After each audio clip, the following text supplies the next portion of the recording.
In this video, we are going to learn how to use a cursor. Okay, so in the previous video, we just created a cursor and now let's run it. Okay, now in order to run a cursor, you need to run that procedure because we implemented the cursor inside the procedure. So we will call that procedure and hence the cursor will be invoked.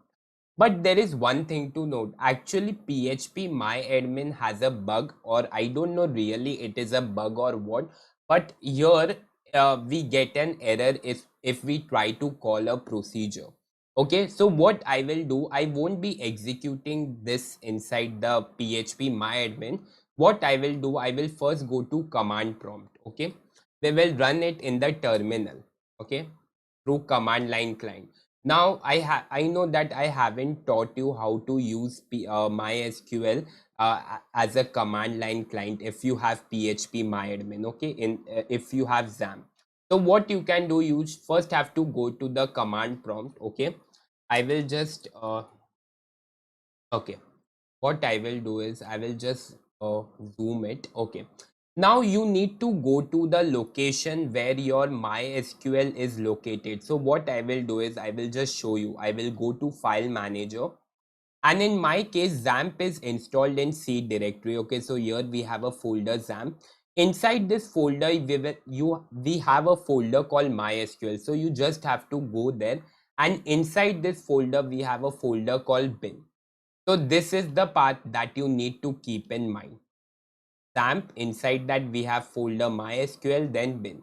So what we will do is we have to write this part over here. So we are already in the C directory. So what I will do, I will say XAMPP. Inside XAMPP, we are in the folder MySQL. Then bin means I'm basically changing the directory. So now I'm inside this directory, and now you need to run one command. That command is mysql.exe space -u. U means the username, and in my case the username is root. Then space -p. P means the password, but in my case the password is blank. So I will just keep it as it is. Then host. Host is 127.0.0.1.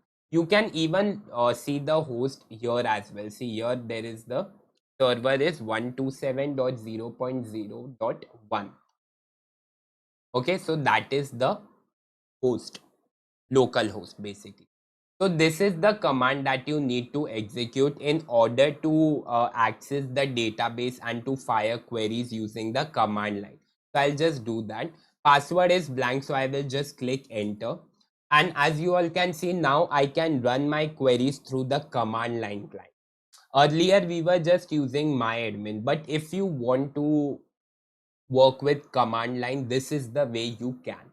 So now I will just say use programming, means I want to go inside this database. So database changed, and now I will just say call, and the procedure name that I kept was proc. Okay, because in the previous video we just created that procedure. So this is the name of the procedure. So simply you need to run this command. Now let's see.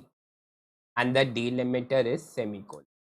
Okay, so as you all can see, what I did, the cursor was iterating through each and every row, and I just concatenated it. So as you all can see, Kevin 21, Vatsal 25, Suraj 29, Shreyas 30.